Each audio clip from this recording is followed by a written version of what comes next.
हिजो विद्यार्थी संगठनका साथीहरूले बालेन शाह र सुदन गुरुङ विरुद्धमा उजुरी दिएछन्। म विद्यार्थी संगठनका साथीहरूलाई एउटा प्रश्न सोध्न चाहन्छु। हिजोका दिनमा केपी ओली सरकारले विद्यार्थीलाई ताकी ताकी कञ्चडमा गोली हानेर मार्दा तिमीहरू कहाँ थियो? अनि हामीले तिमीहरूलाई चाहिँ विद्यार्थी संगठन भनेर मानिदिनु पर्ने? तिमीहरू त केपी ओलीको तलुवा चाट्ने भतुवा हो, यही भनेर तिमीहरूलाई सम्बोधन गर्नुपर्छ। त्यत्रो जना केपी ओलीले राजीनामा नदिन्जेलसम्म पनि 19 जना मरेका थिए। 19 जनालाई हावाको तालमा गोली चलाउन लगाएर ड्याम कि ड्याम हानेर मारियो।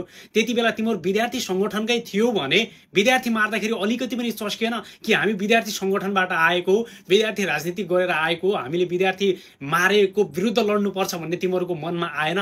साला तिमीहरू त पापी हो, देशद्रोही हो। विद्यार्थी मार्दा अघि नसर्ने तिमीहरू आज केपी ओलीले अब पक्राउपुरी जारी हुन्छ भनेपछि तिमीहरूलाई चाहिँ तिमीहरूको झिलिघन्टी बस्ने, तिमीहरूलाई विद्यार्थी संगठन हामीले मानिदिनु पर्ने। तिमीहरू भनेको देश लुट्ने, चोर, हत्यारा, आतंककारी, जुन हत्यारा छ त्यसलाई सपोर्ट गर्ने महाहत्याराको नाममा चिन्ने हो।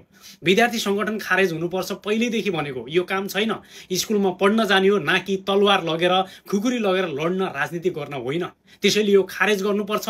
यस्ता विद्यार्थी संगठन बनाउँदाहरूलाई चाहिँ समाती पिड्नुपर्छ अनि जेल हाल्नुपर्छ। यिनीहरूलाई जो हत्यारा छ 19 जना मार्ने हत्याराको सपोर्टमा उल्टे उग्लिरहेको छन्, यिनीहरूलाई लाज लाग्दैन कि हामी विद्यार्थी संगठनका हौँ भन्ने? विद्यार्थी मार्दा तिमीहरू कहाँ मरेको थियो? यो तिमीहरूलाई प्रश्न हो। जवाब छ भने तल आएर दिनु, नै भने तिमीहरूसँग केही पनि बचेको छैन। लाज, शरम, धी, धर्म सबै बेचेर खाइसक्यो।